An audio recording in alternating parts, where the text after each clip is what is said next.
ahead and get started. Oh, and I want to thank Tulane for having us. It's an honor to be here. So we'll go ahead and get started with case number 23-50319, Let Us Entertain versus Hotel Magdalena, and we'll begin with Antony McShane.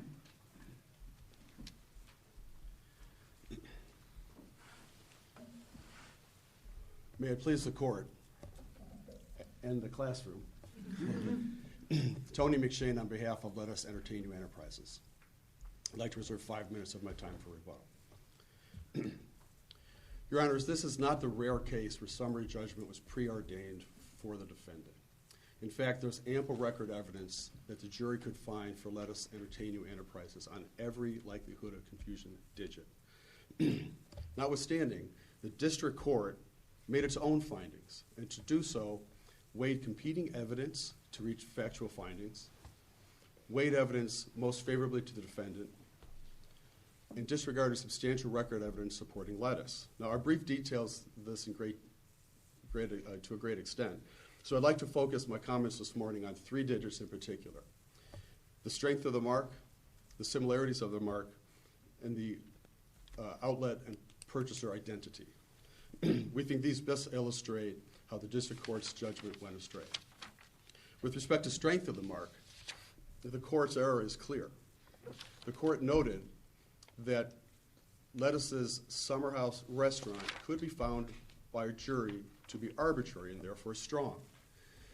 He should have stopped there, but the court did not. In terms of stopping there, why am I wrong to think a customer wouldn't really have confusion about going to a restaurant in Texas when you don't have any in Texas and the name is as non-distinctive as Summer and House? Several answers to that question. Let me do the last half of that question first. Summer House is not distinctive of restaurants. Let Us doesn't sell summer houses. It sells meals. And so as a matter of law, Summer House is a distinctive arbitrary term. Even the district court found that and should have allowed the jury to weigh that. After all, the registration is incontestable now and therefore is considered strong as a matter of law. But we are asking, would a reasonable customer be confused? When they go into this hotel in Texas and they see the hotel's restaurant, it's called Summer House on Music Lane, right, would they somehow think they're actually walking into your client's restaurant when you don't have any in Texas? 2 answers to that question. Absolutely, yes. They would be confused. There's an instance of actual confusion in the record where a patron of the Summer House restaurant in Austin, the Magdalena one, thought they were walking into a Let Us Entertain You Summer House restaurant. In Streamline, 1 instance of confusion is enough to find a likelihood of confusion. At a minimum, in Rex Real Estate, that should be weighed by the jury and not disregarded by the judge.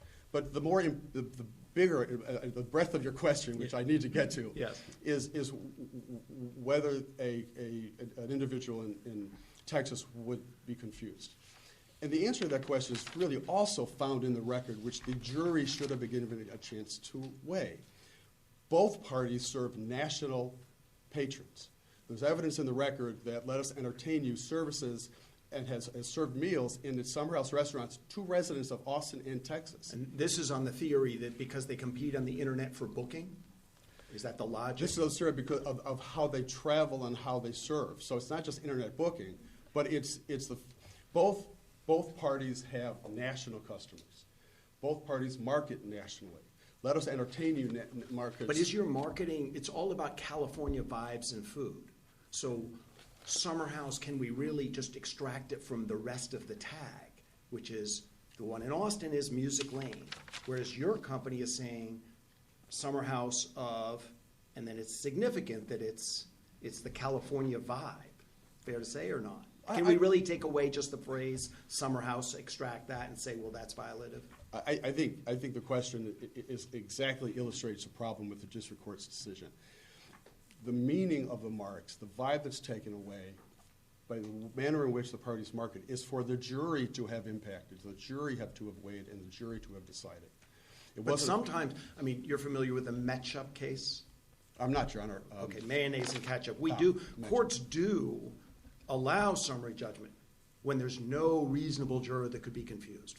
Fair to say? Fair to say. I mean, in extreme lashes, the term that this court used was a preordained case for the and I want to add to this question, I mean, the name of your trademark is Summer House Santa Monica, which ain't Texas. So I'm not understanding why that isn't different from Summer House on Music Lane in a hotel.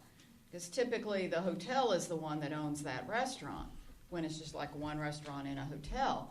So how are those the same, as opposed to everything is just Summer House with no additional name? If anything, the Summer House adds to the arbitrariness of the registered incontestable mark.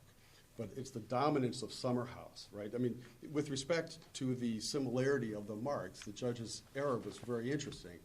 He actually stated that aside from the dominant terms, the marks have many differences. It's like asking Mrs. Lincoln how she liked the play, right? You can't overlook the dominance of the term Summer House, right? And so to answer your question, Your Honor, is Summer House, wherever it appears, will be seen as yet another iteration of Lettuce the Summer House restaurant. Whether it's the Santa Monica vibe, whether it's the one at Disney Springs, whether it's in the airports, or whether it's the one on Music Lane. And that was the problem with T. Quinn, the poster in Yelp, that identified the fact that she was confused. So I think the answer to the question is just that, Your Honor. The impact of the term Summer House and the fact that both parties use it is something that the jury had to weigh to determine whether they thought there would be a likelihood of confusion. What would you say is the best authority for us to understand among the various digits of confusion, which are the predominant? How do we decide which to weigh? Because I think it's fair to say the district court weighed geography and thought you don't have a single one in Texas, less likely to be confused. Right. And then as I saw it, the district court also put a little weight on the fact that the hotel had called the earlier restaurant Summer House. Second point. Oof. And I want you to address that, because that may not be true factually. But the third point also was the third-party use issue, that there are other people, you may be litigating against them, but there are other people around the country that use Summer House to designate a restaurant. Right. Those three. So the primary legal question is, what's the best authority you would point us to in terms of which digits matter more? And then you heard me say what I think are the three digits the district court thought should weigh more. Right. So the first answer, the question is extreme lashes in this court's recent decision in Rex Real Estate, where there was evidence of potential impact of confusion, potential third-party use, potential overlap of channels of trade and of identities, all of which had to be, under those decisions, had to be weighed by the jury. So both of those cases stand for the premise that this case should go back to the jury. But to answer, all weighed equally. Is that true? Sorry. All weighed based on the jury's holistic evaluation of the digits as a whole. It's not a metaphysical decision where we add up 3 versus 4 and the math determines the victor. Quite the contrary. It depends on the nature of the case, and that's the purpose of having digits in this holistic weighing, and that's the purpose of having the jury. Because you need the room in the jury to determine the relative weight of these and what weight to give other factors, and which factors to give less weight, right? This has nothing to do with the law, but where did the term digits come from? Your Honor, it's a little mystery to me. In most of the other circuits, we talk about likelihood of confusion factors. The Fifth Circuit is the one circuit that uses digits. I just think they're interchangeable synonyms. Because it's 1 through 8. Fair enough. Those are digits. Sure, maybe 1 through 10 would have been a more natural reason to say digit, but in any event, it's a synonym for factors, and it's just individual considerations we need to make. Judge Higginson, let me finish answering your question, if I may. With respect to third-party uses, right? That could be an important determination for strength alone, right? The third party are not in court here today. There's clearly a question of overlap between Summer House for Lettuce and Summer House for Hotel Magdalena. But the laws are very clear. Third-party uses are relevant to strength, and in order to evaluate them for strength, there must be evidence of scope and substantiality of those uses. There must be an indication of the duration of the use, the size of the use, the sales associated with this use, the amount of advertising. None of that is present with respect to the third-party uses in this case. There are 2, one on either coast, one in Rehoboth, Delaware, and the other in Corona del Mar, California. Those are the only record, that's the only testimony before the court of a third-party use, and there we only have, in Rehoboth, we have the 30B6 deponent stated that the business had been open, but they advertised only locally. Nothing with respect to sales in the record or advertising expenditure or exposure to customers. On the West Coast, in Croto Del Mar, they did no advertising. The record says that they advertised by word of mouth and social media, but nothing actively. So you can't look at those two uses and say they have a profound impact on the strength of lettuce's mark. Not when the record evidence also shows that with respect to lettuce, substantial growth of the brand, expansion into international airports, 100 million. When you say substantial growth, the district court relied on the Northern District of Texas case Firebirds. Yes. You familiar with Firebirds? I am. Because I didn't see it in your brief. Right. Okay, so what are your thoughts on that? Because if I'm right, that in Firebirds there were 50 restaurants, whereas you just have 4 around the country. Right. And you want to speak to that? I do. In Firebirds, there wasn't any countervailing evidence of the strength of the mark. So it was really a 0-1 game, right? I also think that in Firebirds there was not a good factual showing of the scope and substantiality of the third-party uses. So that district court opinion, I think, is something difficult to rely upon because it goes against Extreme Lashes, Rex Real Estate with respect to how we evaluate the impact of third-party uses on the strength of the plaintiff's mark. So I think that case is interesting. I understand it was cited by the judge. We didn't treat it in our brief for that reason.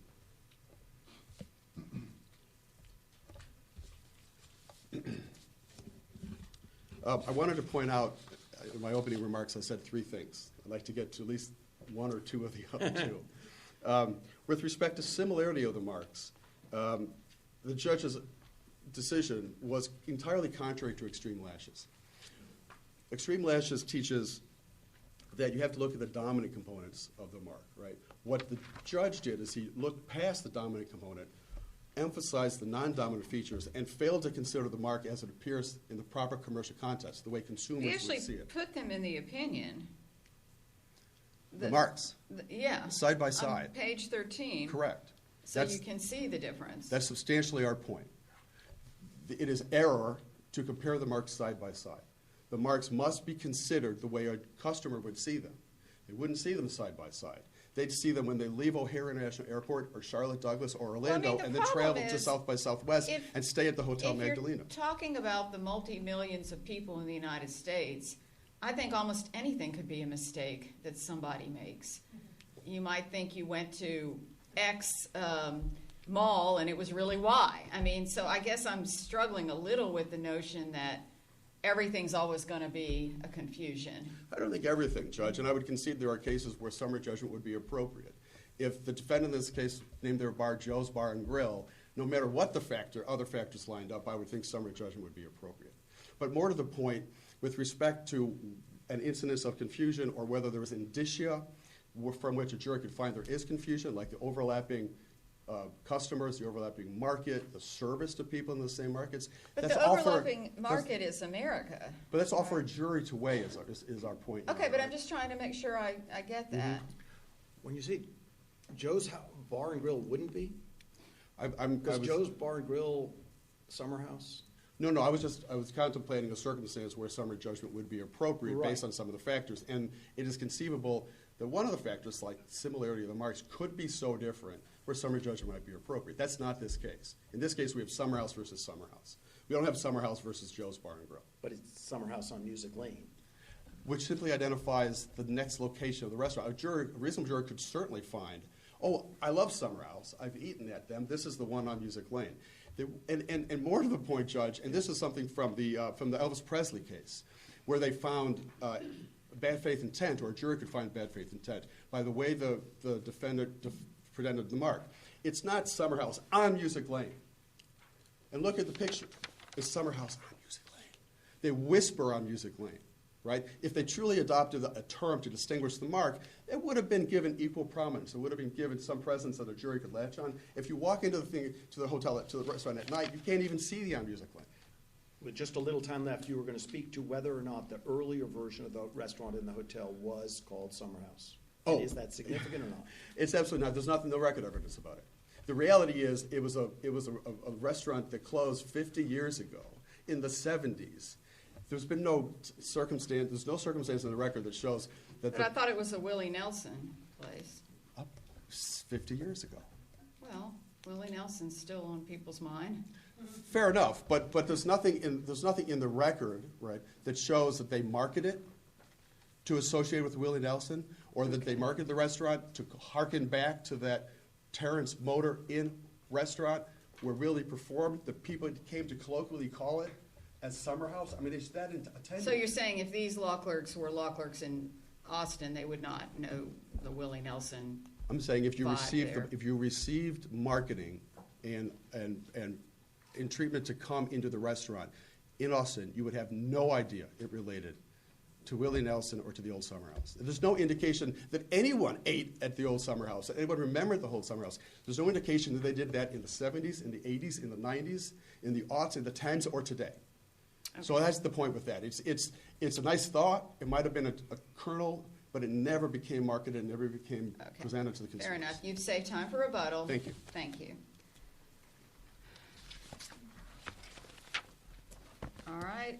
So now we will hear from John Gabrielides. Sorry. That's quite all I'll right. let you pronounce it for Hotel Magdalena. May it please the court, my name is John Gabrielides. I'm here with my colleague, Caitlin Bisco, representing the defendant. I'd first like to acknowledge for the court that we did not file a brief, and we apologize for having made the court's job a little more difficult. And why not?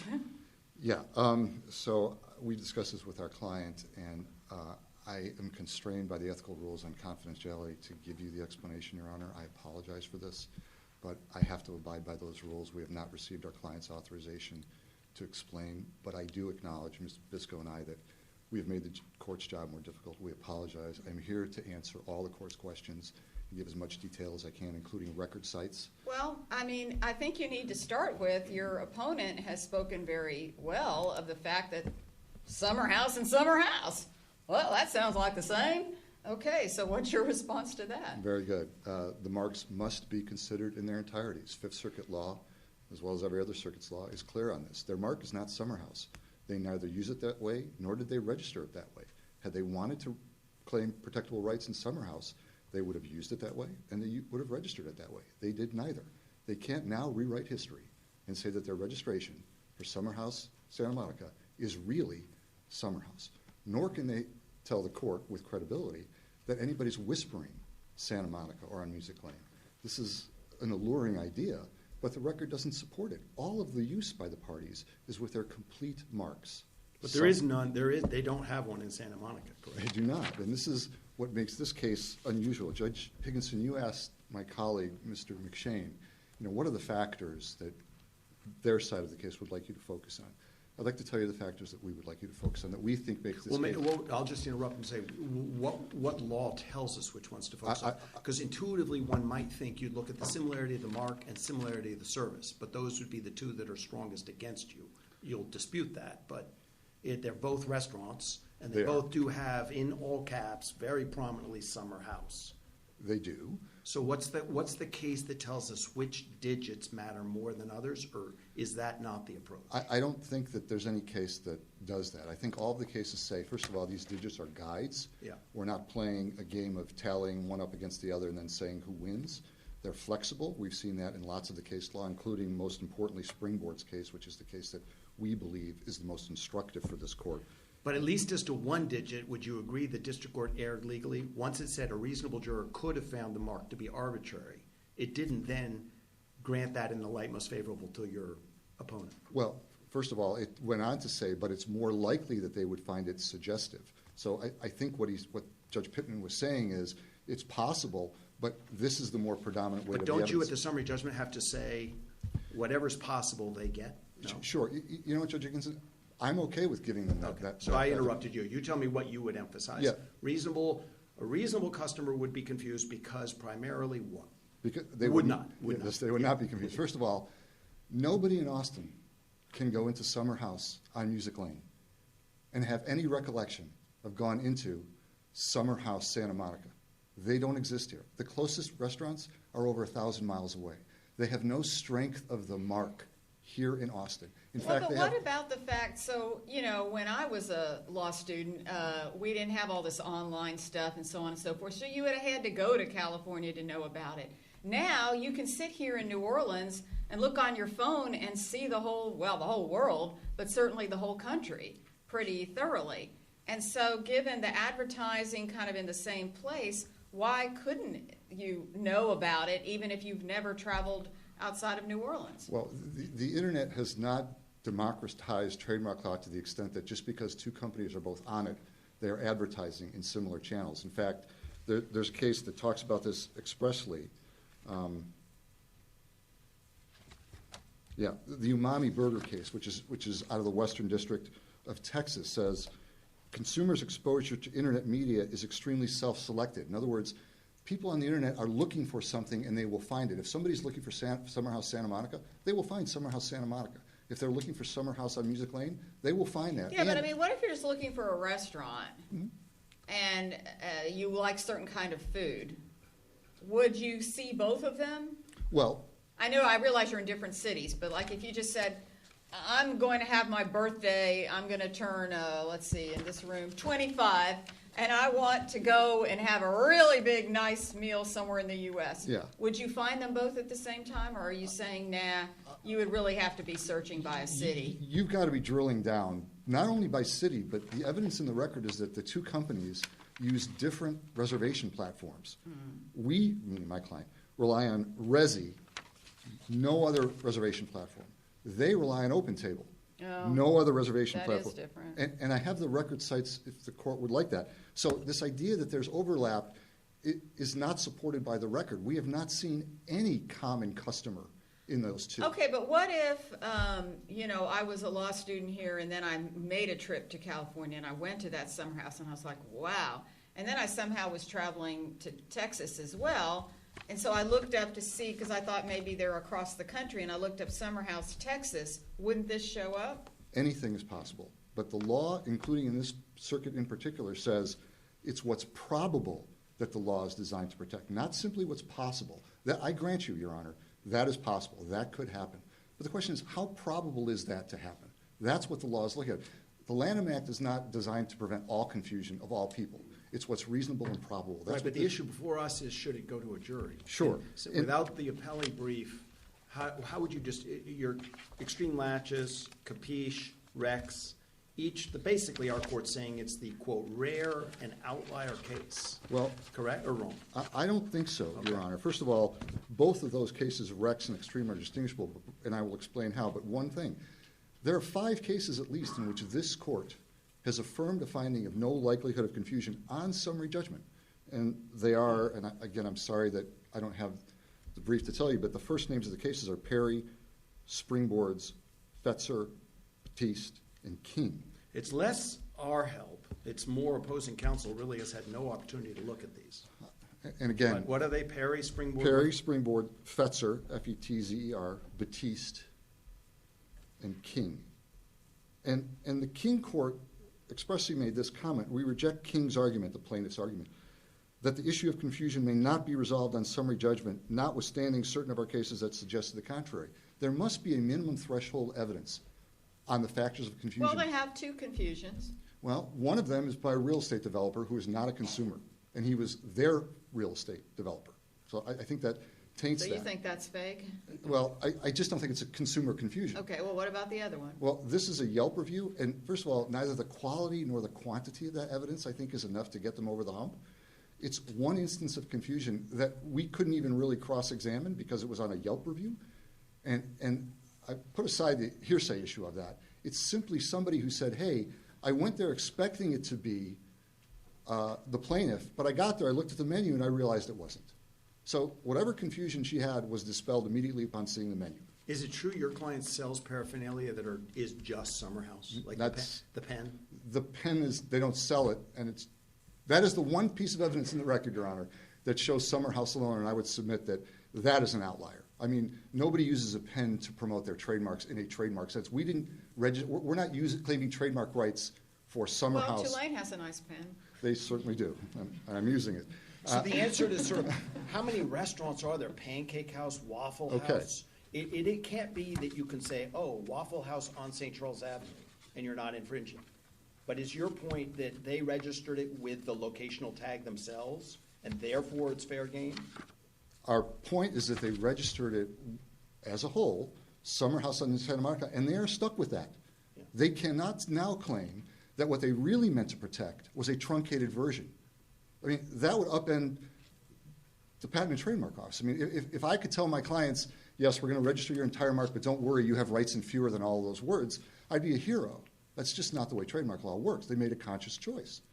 And in that same vein, I will point this out, which I find unusual. Before, and this is all on the record, before they filed their trademark application, they ran a search report. Very common, right?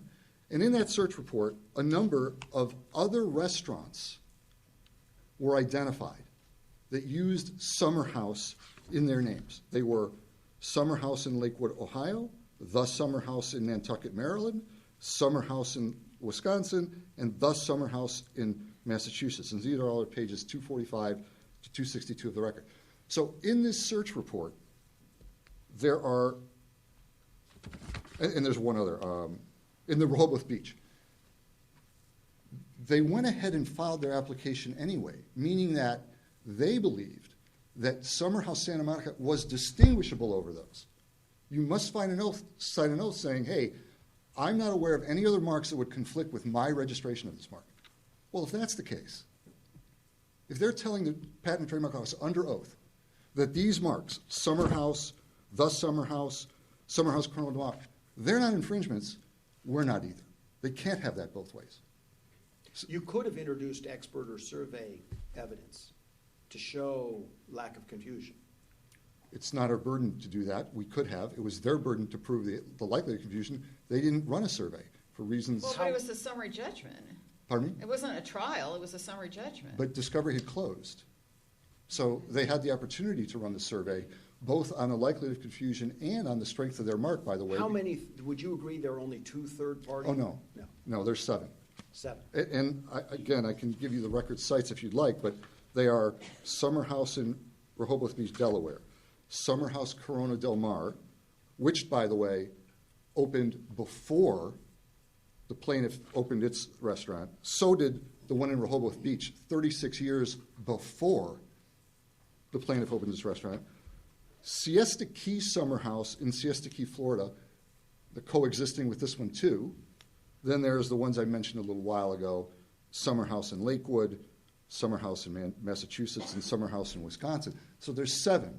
And the Springboard case is quite analogous here because it found that there were 6 third-party uses and characterized that as widespread evidence of third-party use.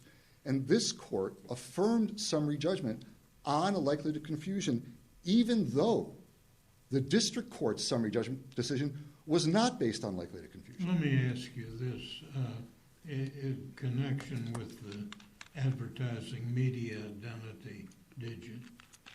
Have we, this circuit, ever required advertising channels to overlap geographically when the parties' products are primarily sold, as these are, in person?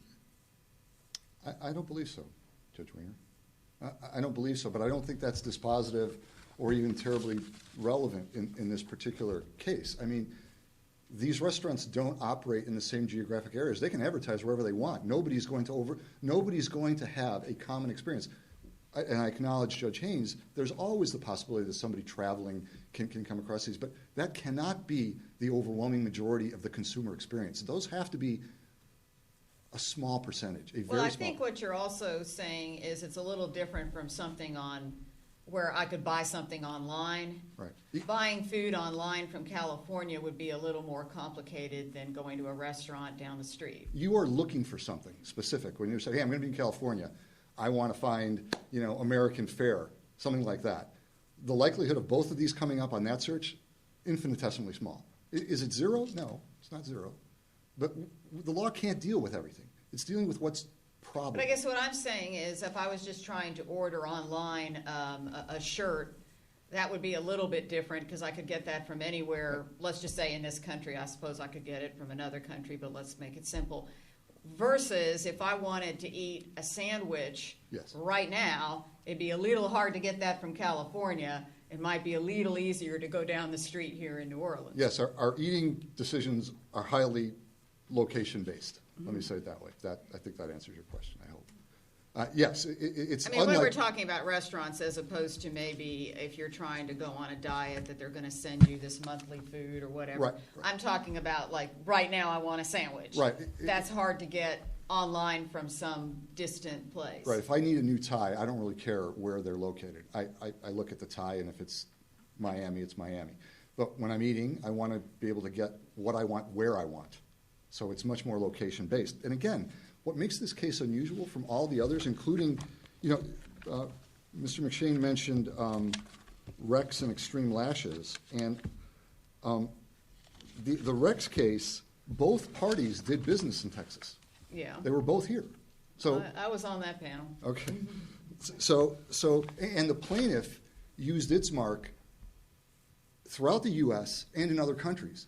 They have 3 locations at the time, the relevant time. Okay, 3, none of which is Texas. All right. So I don't think Rex does much for them. And in extreme lashes, there was no evidence in that case either that they were in separate geographic areas. Now, there's no finding the other way either, but you would have expected the court to say, well, they're in separate geographic areas. The vast majority of the cases don't have these facts, where we have a plaintiff trying to enforce its rights in an area that it does no business, and claiming that it has a strong mark there, and that customers are likely to be confused there when most of them, the overwhelming majority of them, will have had no idea about this restaurant. I thought they didn't. Is there anything in the record that they've got a hotel next door or nearby? There's nothing in the record. I thought there was. Yeah, I had that same impression but it wasn't a summer house. It was something else. Oh, it was ABBA. Okay. Okay, so are they? I mean, is that their concern that they've got this other place, even though it's a totally different name? Well, I and they think- want everybody to go there instead of the summer house in Austin. I believe they're trying to piggyback on this vast network of restaurants they have. They have over 100 restaurants. It's not a small operation. And saying that because they have this network that extends throughout the country, that somehow inures to their benefit for this mark.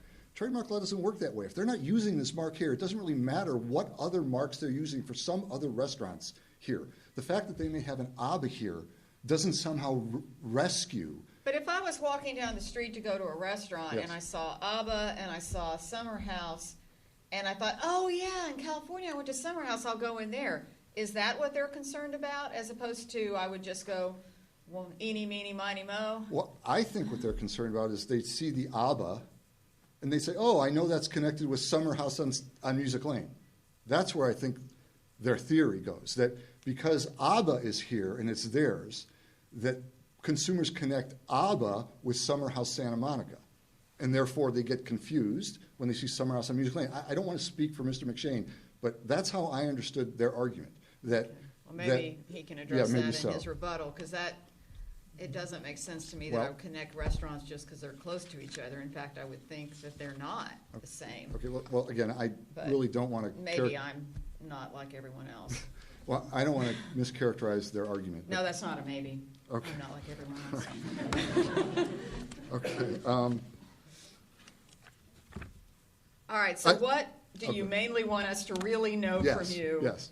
that we Okay. don't already know? So I think the 3 factors that I think really drive home the correctness of Judge Pittman's decision are the weakness of their mark, both because of the excessive third-party use.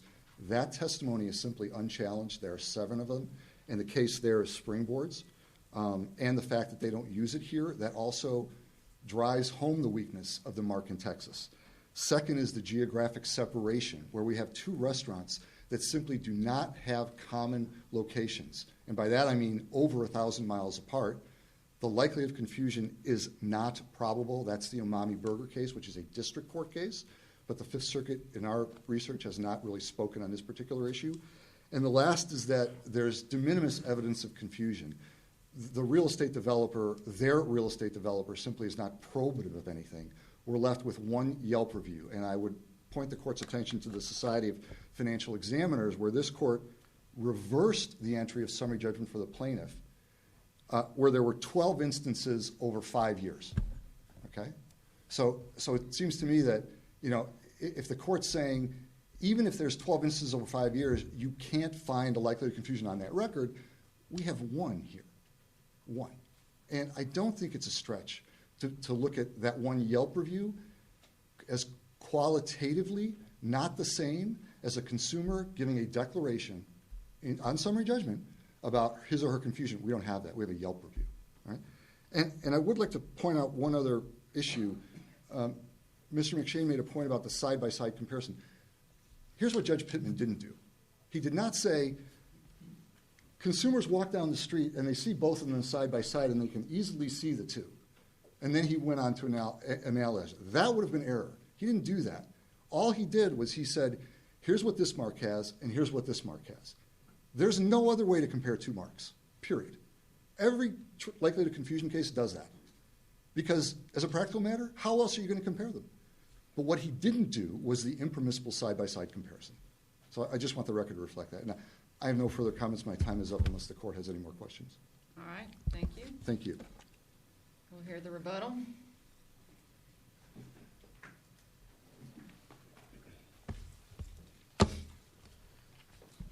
First, if the court would like, we'd be happy to prepare a supplemental brief on the cases that were just mentioned by Mr. Gabrielides. We looked at the case law, we looked at the judge's decision and identified the most relevant cases and briefed them for the court. So I presume there's a good reason why those didn't figure into the court's decision or ours, but we'd be happy to supply a supplemental brief if the court finds Well, something if there's any case you think we need to know more about that we don't already, we're happy for you to follow, but you need to follow it in the next few days. Fair enough. So I've got a number of issues I'd like to bring up. This issue about whether, or the effect of summer house, of there not being a lettuce summer house restaurant in Texas, the third-party usage, and the confusion. His three primary factors. Yeah. With respect to summer house not being located in Texas, the issue is not whether there's a physical location in Texas, or as the judge required, that there's one overlapping individual that aided both. The question is whether there's identity of outlets and identity of purchasers. And what the record shows is that Lettuce has a substantial number of summer house diners from Texas and from Austin. The Open Table Reservation shows 11,000 covers made from residents in Austin that aided a summer house restaurant. So when they were traveling to Chicago, they went on Open Table, or they went on Resi, or they went on both, and they made a reservation and actually dined there. The Yelp reviews, the record shows myriad Yelp reviews from people residing in Austin and in Texas commenting on eating at a summer house restaurant offered by Lettuce. So clearly there's evidence that they were reaching there. The ABBA restaurant, to explain that, what the record shows is that all of the Lettuce restaurants cross-promote. So it's a significant way they cross-promote. They all advertise one another. They collect, for example, emails, and they send emails. So the record shows a number of emails in Texas to residents. But with respect to ABBA, the ABBA restaurant, a block away, promoted all of the summer house, all of the Lettuce restaurants by giving a promotion to join the frequent diners and a promotion identifying the various summer house brands, Lettuce brands, to every diner for a lengthy period of time. So that do if you get points by going to ABBA, then you would also can get points at Summer House Santa Monica and then somehow get right. some and you can discount at something if you get enough points? Correct. Is that the idea? That's correct. And you can dine at ABBA and be promoted to dine at summer house restaurants. So it is. But it would list where they were, right? It wouldn't list Austin. Oh, that's correct. That's correct. Okay, so I wouldn't be confused if I thought, oh, I need to get some more points, then I better, when the next time I'm in California, I'll go there, or the next time I'm in Ohio or whatever. But you could look at that check listing and see that there was a summer house, walk across the street and assume that was one of the new summer houses. But Absolutely. not if it said the city. Does it not say the cities? give you a Sometimes list it doesn't, of sometimes it doesn't. I okay. mean, certainly if you went on, for example, if you joined the Frequent Diner program, downloaded the Lettuce app and pulled it up, you would see the cities for sure. But the issue, of course, is the expansion of the restaurant. So in 2013, they opened in Chicago, 2016 in Bethesda, 2019 in O'Hare, 2021 Charlotte Douglas Airport, 23 Orlando Airport. Since then, Disney Springs and the Durango area of Las Vegas. So as you are becoming a member and aware of the Summer House restaurants or Lettuce restaurants, the next one you see is likely to be perceived as associated with earlier ones. So the point, Your Honor, is both on a national level and on a local level, there's a significant record evidence showing overlap of customers and overlap of marketing. And the point is that that is the record evidence that the jury should have been entitled to weigh. With respect to third-party usage, counsel overstates. The law is clear. A reference in a search report does not establish use. What you need to look at is the record evidence of actual use. There's 2 pre-existing uses that would have framed the scope of our registration. That's the Rehoboth and Corona del Mar we've talked about. The other uses are either static web pages, which don't really establish anything, certainly not with respect to substantiality of the use. They're remote geographic locations as well. Southwick, Massachusetts, for example. Do you want to speak to his sort of indivisibility argument that you registered Summer House of Santa Monica? Right. It turns the issue on its head, right? So when Summer House Santa Monica was adopted, the Trademark Office required that Santa Monica be disclaimed as descriptive. And so what's left is the dominance of Summer House. And the law is clear that when you compare 2 marks, you compare based on the dominant features and not focusing overmuch on the dissimilarities. The other aspect, Judge, is that there's a common law claim for Summer House. So that the court also dismissed. So we have Summer House Santa Monica being infringed by Summer House on Music Lane. And we have the reality that in social media, customers, even in our own social media postings, both parties refer to themselves as Summer House. And so we have common law claims of Summer House versus Summer House. So either way you look at it, the Summer House dominance of the 2 marks results in that factor or that digit leaning in favor, or at least a jury could find it leans in favor of Lettuce. Or you have the common law claim in which it shouldn't have been dismissed for the same And grounds. your time is up. And my time is up. Thank you. We could spend all day, but we don't, not able to do that, so thank you. And the case is now under submission.